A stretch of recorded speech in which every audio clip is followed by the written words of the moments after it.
যুক্তরাষ্ট্রের আদালত থেকে মুক্ত হয়ে নিজ দেশ অস্ট্রেলিয়ার উদ্দেশ্যে রওনা হন উইকিলিক্সের প্রতিষ্ঠাতা জুলিয়ান অ্যাসেঞ্জ। ভাড়া করা একটি ব্যক্তিগত উড়োজাহাজে চেপে ইতিমধ্যে অস্ট্রেলিয়া ফিরেছেন তিনি। উড়োজাহাজটি মাল্টা ভিত্তিক চার্টার্ড সেবাদাতা প্রতিষ্ঠান ভিস্তাজেটের, যার সাহায্যে অ্যাসেঞ্জ যুক্তরাজ্য থেকে যুক্তরাষ্ট্রের প্রশান্ত মহাসাগরীয় দ্বীপ সাইপানে আসেন। সাইপানের আদালত তাকে মুক্ত ঘোষণা করলে এই উড়োজাহাজে করেই ক্যানবেরার উদ্দেশ্যে রওনা দেন তিনি। উড়োজাহাজে করে যুক্তরাজ্য থেকে যুক্তরাষ্ট্র হয়ে অস্ট্রেলিয়া পর্যন্ত যেতে অ্যাসেঞ্জের কত খরচ হচ্ছে সে বিষয়ে তথ্য জানিয়েছে তার সহযোগীরা। তাদের মতে এক্ষেত্রে খরচ হবে মোট 5,20,000 মার্কিন ডলার।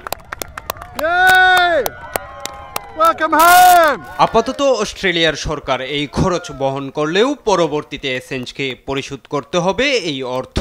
এরই মধ্যে এই খরচের অর্থ তুলতে তহবিল সংগ্রহের লক্ষ্যে একটি ক্রাউড ফান্ডিং আবেদন চালু করা হয়েছে, যাতে জমা হয়েছে 2,77,000 পাউন্ড অর্থ।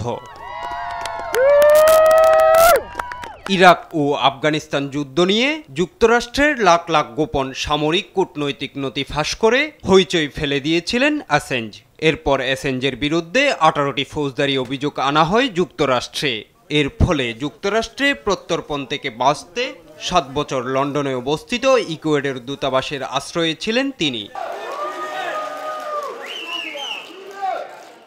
পরে সেখান থেকে তাকে গ্রেপ্তার করে লন্ডন পুলিশ। গ্রেপ্তারের পর 5 বছরের বেশি সময় যুক্তরাজ্যের কারাগারে ছিলেন মিস্টার অ্যাসেঞ্জ। কারাগার থেকেই যুক্তরাষ্ট্রে প্রত্যর্পণের বিরুদ্ধে আইনি লড়াই চালিয়ে যাচ্ছিলেন তিনি। ইমরান হোসাইন, RTV।